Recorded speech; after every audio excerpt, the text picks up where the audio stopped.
বন্ধুরা, আজ আমি তোমাদের শোনাবো সিংহ মামা ও ভাগ্নে শিয়ালের গল্প। কাশিরামপুর জঙ্গলে একটি গুহার ভিতরে বাস করত সিংহ মামা ও ভাগ্নে শিয়াল। ও বাঘনে শিয়াল, এই জঙ্গলের পশু পাখিগুলি খেয়ে খেয়ে মুখের রুচি চলে গেছে। ইচ্ছে হয় নতুন কিছু খাই, কিন্তু কি করবো ভেবে পাচ্ছি না। একটা তো কিছু করতে হবে। হ্যাঁ মামা, হ্যাঁ একদম ঠিক বলেছো। আমারও আর প্রতিদিনে কি খাবার খেতে ভালো লাগে না, ইচ্ছে করে নতুন কিছু খাই, নতুন কিছু টেস্ট করি।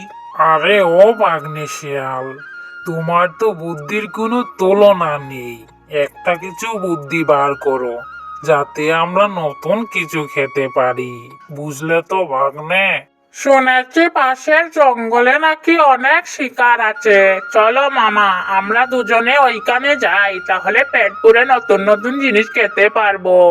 আরে বাঘনে, আমি জানতাম তোকে বললে কোনো না কোনো উপায় বের হয়ে যাবে। চল, কাল সকালে আমরা চলে যাব। পরের দিন সকালবেলা মামা ভাগ্নে অন্য জঙ্গলে যাওয়ার জন্য জঙ্গলের পথ দিয়ে হাঁটছিল। সেখানে গিয়ে পৌঁছেই তাদের নজরে পড়ল একটা ছাগলছানা।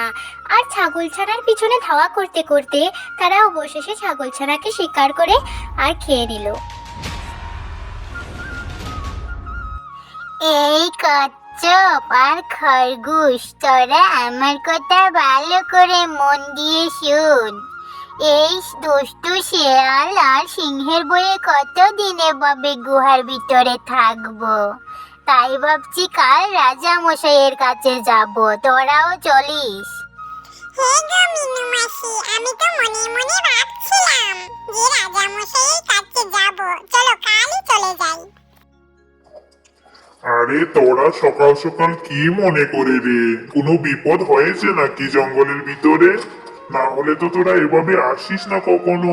রাজা মশাই, ও রাজা মশাই, আপনি আমাদেরকে বাঁচান। এভাবে আর কতদিন তার মধ্যে লুকিয়ে লুকিয়ে থাকবো? বনের মধ্যে যে অঘটন ঘটছে সেটা তো আপনি জানেন না। একটি দুষ্ট শিয়াল ও সিংহ এসে বনের সব পশু প্রাণীদের খেয়ে ফেলছে, তাই আপনার কাছে আসলাম। আরে কি বলছিস তোরা? কার এত বড় সাহস আমার জঙ্গলে এসে আমার প্রজাদের খেয়ে ফেলছে?